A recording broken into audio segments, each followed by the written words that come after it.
Hello audience, আজকে বানিয়ে নিব পুঁটি মাছের চচ্চড়ি। চলুন দেখে নেওয়া যাক। অ্যাট ফার্স্ট পেঁয়াজ কুচি, আধখানা টমেটো আর আদা পেস্ট করে নেব। প্রয়োজন মতো দিয়ে দিচ্ছি লবণ আর সামান্য হলুদ, মাছটা মেখে নেব বলে। মাছ ভাজার সময় তেলটা বেশ ভালোভাবে গরম করে নেবেন, তাতে করে মাছটা আর কড়াইয়ে লেগে যাবে না। আমার তেলটা ভালো মতো গরম হয়ে এসছে আর ব্যবহার করেছি এখানে আমি মাস্টার্ড অয়েল। দিয়ে দিব মাছ। মাছের এক পাশটা ভালোভাবে ভাজা হয়ে আসার পরে অন্য পাশটা উল্টে দেবেন। মাছগুলো অল্প অল্প করে আমি দু ব্যাচে ভেজে নিয়েছি। এবারে তেল ঝরিয়ে তুলে নেব। মাছ ভাজা তেলেই ফোড়নে অ্যাড করছি শুকনো লঙ্কা, কালো জিরে আর তেজপাতা।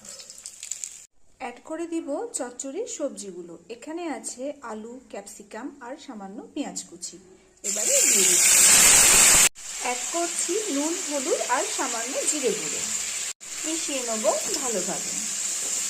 রং আর স্বাদের জন্য যাচ্ছে দু ধরনের লঙ্কা, কাশ্মীরি লঙ্কা গুঁড়ো আর কাঁচা লঙ্কা। অ্যাড করে দিচ্ছি মিক্সিতে পেস্ট করা মশলাটাও।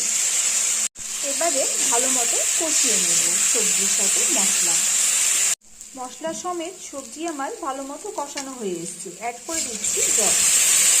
ঝোলে ফুট চলে আসার পরে অ্যাড করে দিচ্ছি ভেজে নেওয়া মাছগুলো। মিশিয়ে নেব ভালোভাবে। নামাবার আগ দিয়ে অ্যাড করে দিচ্ছি ধনেপাতা কুচি। মাছের চচ্চড়িটা আমরা একটু ঝোলঝোলি পছন্দ করি, যদিও ঝোল আরও খানিকটা টেনে যাবে। আপনারা চাইলে শুকনো শুকনো খেতে পারেন, সেটাও কিন্তু মন্দ হয় না। আজ এ পর্যন্তই। বাই সবাইকে।